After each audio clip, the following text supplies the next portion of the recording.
Hi, this is Rob with Federal Finance CPE. Today, I'm going to show you how to reconcile your SBR to your SF-133. I'm going to talk about it, but more importantly, I'm going to show an example using a real-life SBR and SF-133. By the end of this video, you're going to be able to do it yourself and apply it in your own agencies.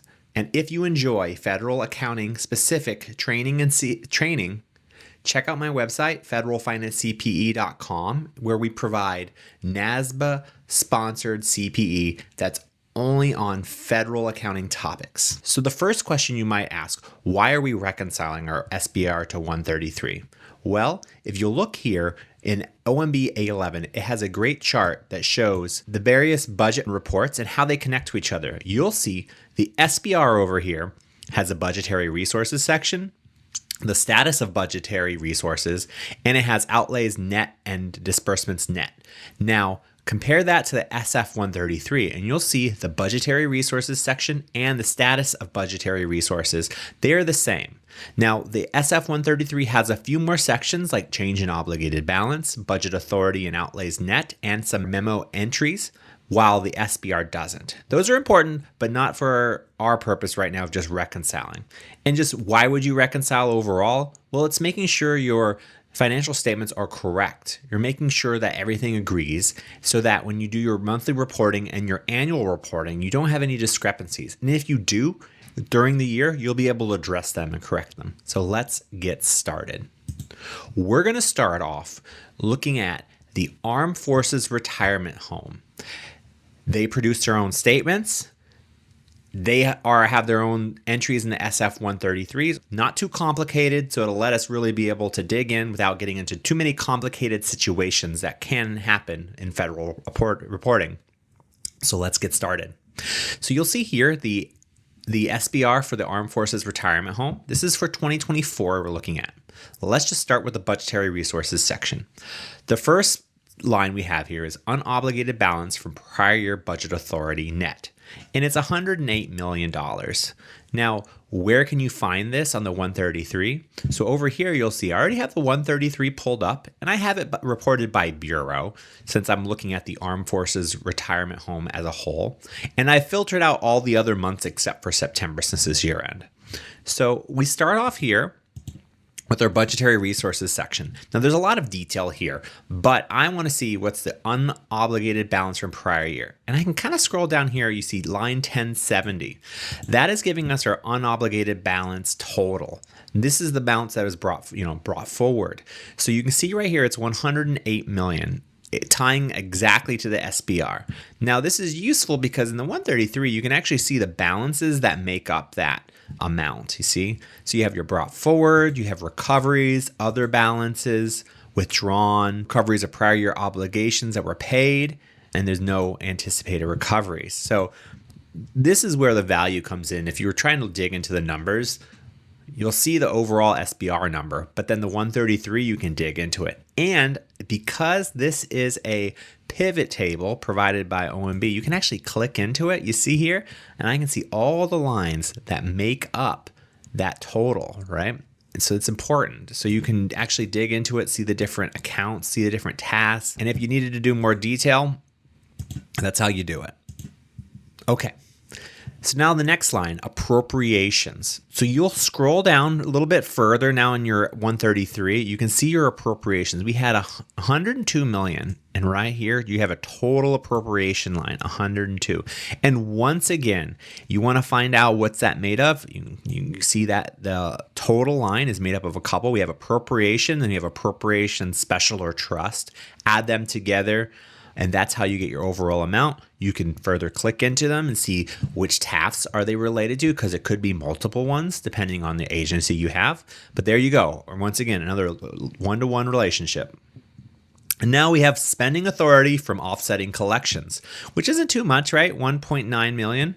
Right here, you'll see it reported in line 1700 is spending authority collected, but the overall line for spending authority is 1750 right here. So we have 1.9 million, right? And then that brings us to, we have our total budgetary resources, which is 212 million. You'll see here 1910, 212 million. So you see, I focused on the total lines because that's really, if you want to do those one-to-one connections just to make sure they're agreeing. But then, like I mentioned before, you want to get into the details. You want to see what's making up that balance, which accounts are in it. You double click, look at the records, look at the underlying balances. Okay, so now we've done budgetary resources. We're going to scroll down on my 133 to status of budgetary resources. So here we're going to start off with new balances and upward adjustments total. We have 98 million. So similar to how we did the budgetary resources section, we're going to scroll here and see. I will point out though, you'll see the first couple lines here, direct obligations category A, category B, and then direct obligations incurred.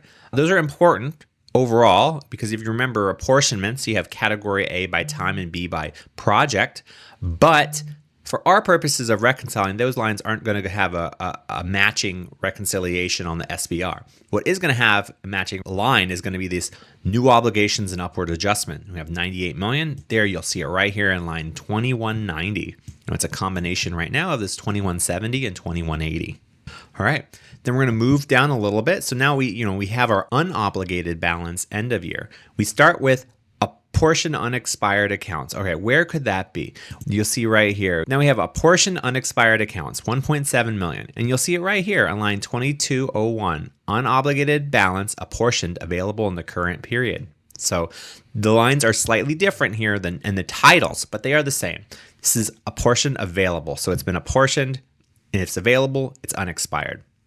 Now we'll go down to the next line, unapportioned unexpired accounts, which is 734,000. You'll scroll down here, you'll see in line 2403, unobligated balance, unapportioned others of 734,000. It's exactly what we wanted.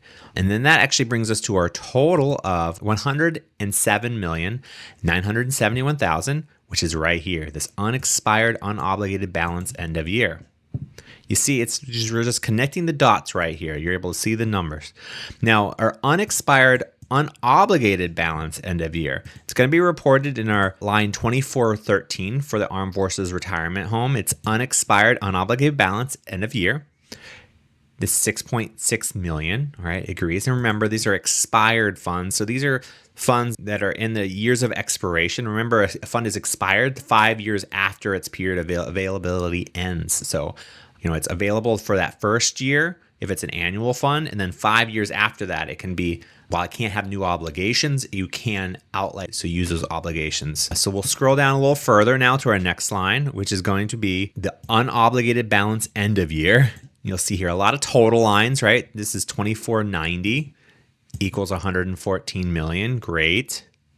And then we have our total budgetary resources of 212,683,000 in line 2500. That matches to our total budgetary resources line exactly. Now, you'll notice the 133 then has those memo lines. And remember, in our OMB A-11 chart, showed the 133 does have some memorandum entries.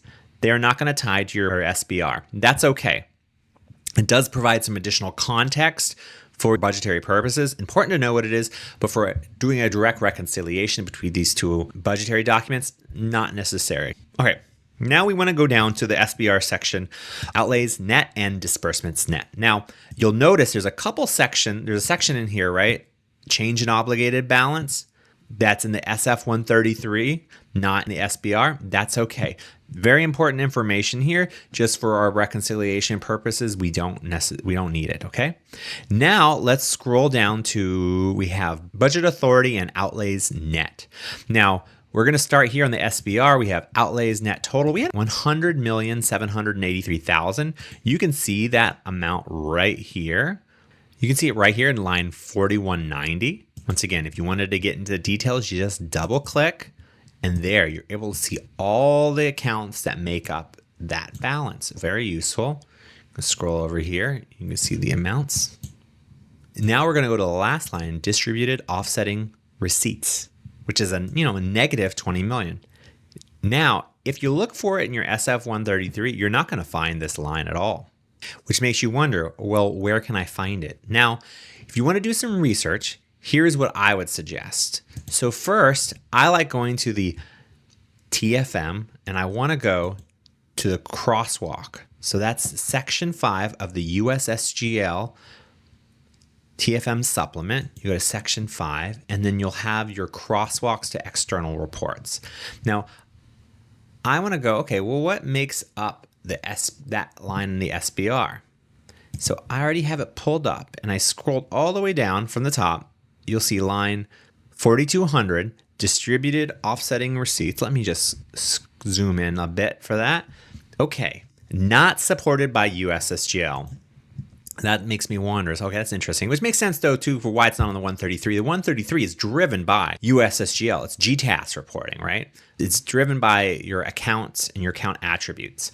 But this is saying it's not supported by USSGL. So you might ask yourself, okay, Rob, where do I go to find out that answer then? So since it's a financial statement, I would like to go to the OMB A-136. Now, this is the financial reporting requirements for the federal government. It comes from OMB, and it's telling all the federal agencies basically how to prepare their financial statements. And it lays out the reasons, the laws and regs and compliance with accounting standards, a couple laws that are important. But while that's all critical to be aware of, if you're looking and want to know how are the financial statements and the notes prepared, you go to the 136. So let's go to 136 here, and you can see it lays out pretty well you see our financial statements, you have a couple sections in here, and it even goes into the notes. But we're looking for the SBR. So you'll see here, and then actually outlays net. That's exactly what we were looking for, right? So you look in here, distributed offsetting receipts, and you're like, okay. They talk about how their distributed offsetting receipts are collected and credited to the general fund. You scroll further down, and it says this line on the SBR should include all distributed offsetting receipts for the agency and deducted from gross outlays to yield net agency outlays. All right. The quarterly distributed offsetting receipts by department report can be found here. It gives you a link.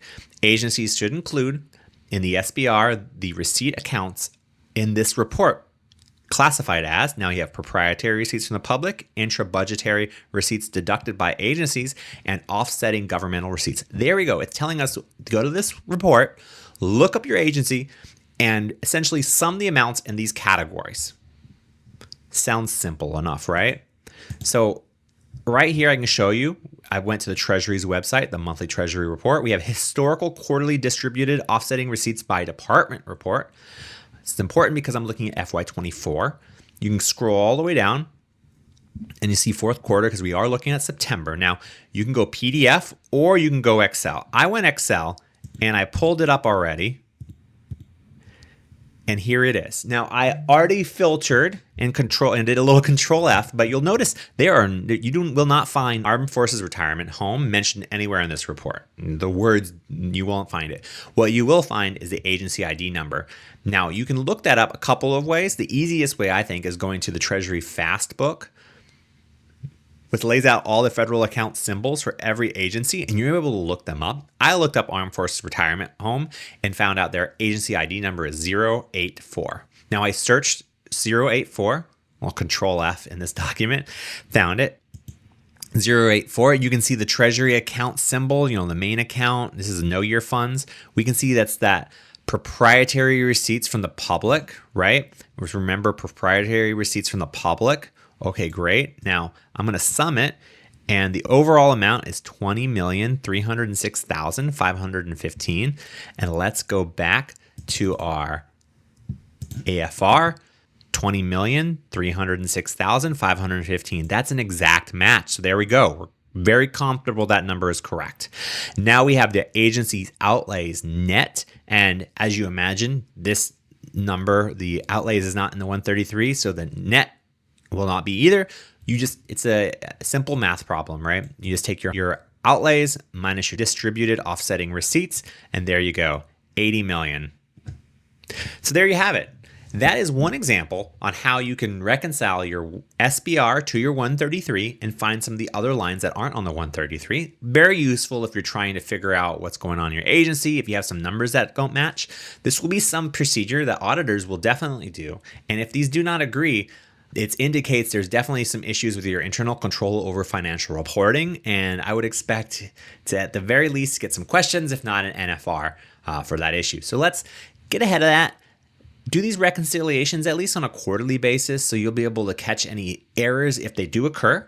With that said, thanks for joining. If you'd like some more federal accounting CPE, check out our website, www.federalfinancecpe.com. We are NASBA sponsor of CPE, and all of our CPE are federal accounting focused. Thanks. Have a great day.